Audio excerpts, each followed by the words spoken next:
Hello, this is the RPG Crawler, back with another shelf of many things, where I take a look at independent and small press role-playing games and role-playing game accessories. This time I'm taking a look at two more offerings from Lucid Eye Publications for their Elf King the Immortal role-playing game. There's a Book of Encounters and a Book of Further Encounters. Lucid Eye was kind enough to send me copies for review. Both are available through DriveThruRPG in PDF as well as print on demand. They're also available through Amazon.com. This review will consider the printed versions from Amazon.com, so the various other versions may vary in quality. As always, I will take a look at the physical attributes of the product, followed by a quick summary of the contents, and wrap up with my thoughts on them at the end. Both books have full color cover as well as full color interior, mostly presented in two-column format with inline and full spread imagery, although some pages of course have one-column text, usually in terms of in-character prose. Unlike previous Elf King offerings, instead of relying on screened-back black and white illustrations behind the text, there are a lot more black and white, but also full-color illustrations scattered throughout and separated from the text. It is a change in overall appearance, however, it is one which I actually kind of like. Fond as I was of the screened-back illustrations of the first few books, this simply makes it easier to read throughout. There's also the matter of the actual print quality. Not something I generally comment on since it can vary from source to source. However, I had comment on the last couple of Elf King reviews that the covers had a sort of weird chalky feel that arose from the printing process from Amazon because it was just overall unpleasant. The Book of Encounters still has a little of that going on, at least with the version I got, although it is very much reduced. I did notice that the Book of Further Encounters seems to have an almost not quite magazine quiet steel, so it's not quite glossy, but it is close. It is overall a generally nicer book to handle. I don't know if this is a change in the printing since they are selected through Amazon, but it is one that is much appreciated regardless of its origin, so I just don't feel like I need to wash my hands after picking the book up now, so that's an improvement. Fundamentally, both Books of Encounters and the Book of Further Encounters are a collection of encounters and encounter groups for Elf King the Immortal role-playing game, along with certain other material. Book of Encounters collects encounters, locations, a couple new monsters, but also some random tables for generation, especially including names and spells. The Book of Further Encounters includes a number of standalone and grouped encounters, but also a whole solo scenario that you can play through.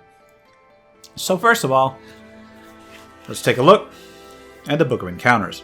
Clocking in at just over 42 pages, it is separated into 5 main sections. It has an introduction, a map of Aeus, the encounters, campaign nuggets, and then the random tables that I mentioned.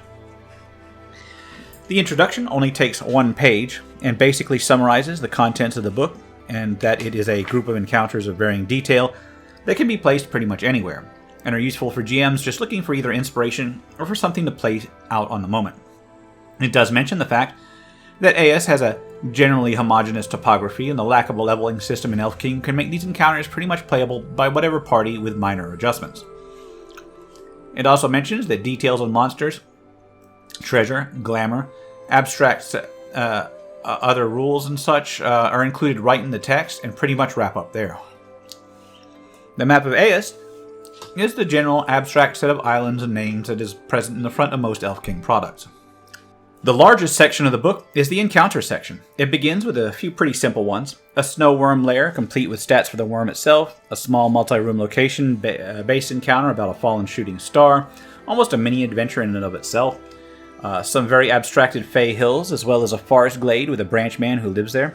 There's a sort of ghost-based encounter around a mound with an odd black needle of rock with a demon associated with it, as well as a prisoner bound to it. There's a deep hole with a deeper pool, a psychic storm, a hollow tree, and a sort of beast fae. There's an encounter with a giant's child, an abandoned temple with its map within it. There's a cave with a pack of shadows, ruins, a dangerous lagoon, and a rocky outcropping where a fallen elf thane dwells. There's a time-displaced castle with its inhabitants, which is got a decent map of the entire area, and a group of trolls fighting amongst one another. Some of these encounters are as small as a few paragraphs, while some span a few pages and make for a varied group of things with different complexities that one can drop in as needed. This is followed by the campaign nugget section.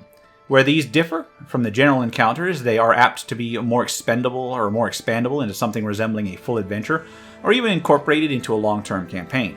There's a seafaring captain that is looking for crew, the mansion of a Pell Witch. There's a quarrel between a Thane, to which the PCs owe loyalty, and the agents of said Thane's nemesis. There's a prisoner of the PCs, or tests to disappear during transport. A minor quest where the PCs are set to arrange an ambush in detail, tracking down a herd of Fey horses, a monster hunt against an interdimensional entity, the PC's Thanes losing communication with another Thane, and the PC being sent to find out what happened. There's a hunt for a thief, and a general wild hunt for a fantastic beast. While some of these do have stats included, a lot are simply sort of adventure outlines, or really more akin to adventure hooks with a little bit of extra flesh. A section not listed on the main table of contents follows, simply being various rules additions and clarifications, fleshing out various information on the hunger and dark glare from prior supplements, as well as offering several pre-generated characters. This is followed by the random tables I mentioned, which can be used to generate things on the fly, from the contents of a sanctum to various names for several entities, even spell lists. So the entire book then closes out with credits. Before I go into my thoughts on the matter, I will take a look at the Book of Further Encounters and cover both at the end. So the Book of Further Encounters is a little bit longer. It's clocking in at, I want to say, a 46-page length. It's slightly differently structured as well. It has an introduction and a map of Aeus, as well as the individually set-aside scenarios: Dead But Dreaming, The Weird Meeting, Bebelith's Twin, The Dream Quest, The Drowned Lair, The Lore Master of Clay Island, The Summoned Inferno, The Doom of Rethenfall, at His Unseen Majesty's request, and then the solo scenario that closes the book out. In more detail, the introduction once again talks about how the Book of Further Encounters tries to present things from a more specifically Elf King flavored perspective, along with fleshing things out into a more adventure nugget style. There are adventures wherein combat is probably not the best option, and they mention introducing a fifth branch of magic more like psionics. Finally, they do make mention of the solo saga included. The map of Aeus is simply another representation of the by now familiar abstract map of the archipelago that serves as the world. The bulk of the book follows, in which each of the encounters is detailed. True to the introduction, these encounters are far more fleshed out in the prior book, resembling adventure nuggets from the prior book, except with the occasional map and stat block listed within. I'll just briefly cover each one in turn. Dead But Dreaming takes cues from the adventurous spirits in the machine, and introduces the power of Mu, or Psiomancy. It revolves around an otherworldly orb that is the shattered remains of an old god consciousness, along with the fears it can manifest. The Weird Meeting is an encounter within the Underlands that revolves around a creature named Bebelith. It is something similar to a Spritan, but from the underworld instead. He offers the group a bargain, relying on his abilities as a scavenger to bring them things.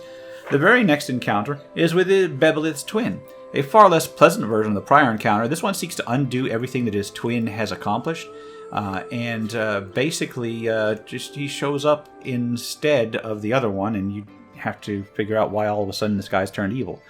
The Dream Quest can be used as either a group encounter or for solo play, and starts with a document describing how to break through dimensional restraints and travel to certain other realm locations.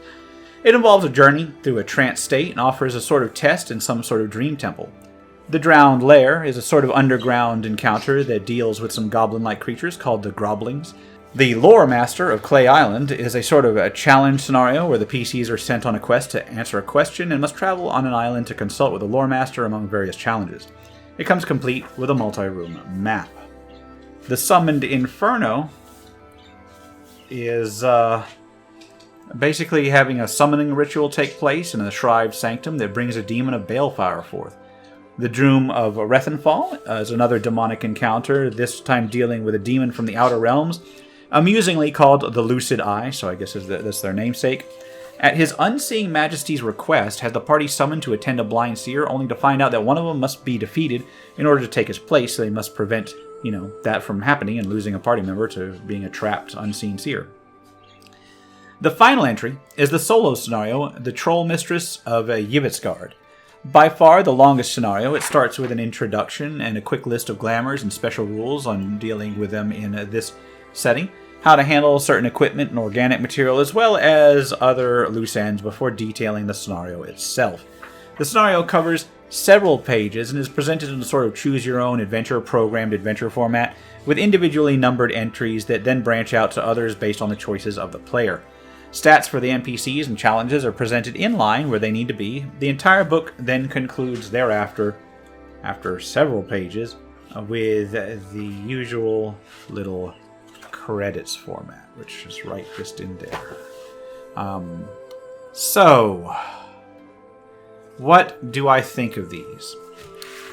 I mentioned the overall format, I believe, is an improvement. The art is once again a mix of machine-generated and hand-drawn offerings that presents a very consistent art style. If anything, the art style is a little bit more consistent throughout this time. I believe that shows a refining of the process. Whatever you may think of it, it's getting better. The writing is clear and concise, and I identified very little in terms of mechanical issues with the writing. In the past, I have had concerns with the style of the writing behind Elf King. I believe it to be generally a little bit on the too florid and rambling side. That is no longer an issue throughout all the encounters in both of these books. All in all, in terms of improving and progressing their craft, I believe that Lucid Eye has done a laudable job at that. As far as the styles of the encounters of these two books, the second does offer more fleshed out, almost mini-adventures rather than the more random roadside encounters present in the first book. I don't necessarily know which I prefer. Both have their place in the grand scheme of things, and both would be beneficial to someone looking for material to flesh out an existing campaign. I believe the inclusion of a solo saga in the second book is interesting, and I've been alerted to the existence of a standalone solo scenario, which I will take a look at when I get the time. I will say that both books take inspiration from all previous existing Elf King books without necessarily requiring you to own them. That's a good thing, all in all. Of the Elf King system itself means that these encounters can readily be used with almost any power range of characters, although some may require a little tweaking depending on the group's general resources. So while I cannot comment on the balance of the encounters, I will say that each one seems to be mechanically focused in its particular area while offering, due to the sheer number of encounters, a variety of ways to overcome challenges that can appeal to different kinds of groups. All in all, while not a necessary buy for the system by any means, these two books are incredibly useful, and I like the way they are more focused on what they provide in terms than certain other expansions for Elf King. Certain other expansions have offered a wide mix of creatures, items, lore, etc., and really felt more like a grab bag. These two books drill down and focus on providing material that can be directly used on the fly to alleviate a GM's workload and provide inspiration for other encounters that they may wish to create themselves. And that is about as good as you can get in terms of helping a GM out. While which one of these books is better for your gaming table will depend largely on your style. But I would not be surprised if people who are invested in this game might want to pick both up. But again, they are very optional if useful. And with that, I'm going to wrap things up here. This has been the RPG Crawler with my reviews of Book of Encounters and Book of Further Encounters for the Elf King role-playing game. As always, links to where you can pick them up will be below. If you like what you've seen, remember to leave a like, comment, leave feedback, and subscribe for more RPG content. Until next time, take care and goodbye. And if you are still watching, I would like to take the opportunity to thank my supporters, the top tiers of which are listed on the screen, without whose support I would not have been able to offer the variety of content that I have on this channel throughout the years.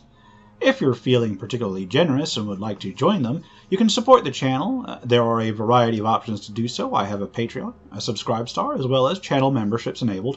If you are not in a position to contribute, simply leaving a like, a comment, or sharing my videos are all wonderful ways to help the channel grow without spending a dime, and are all greatly appreciated.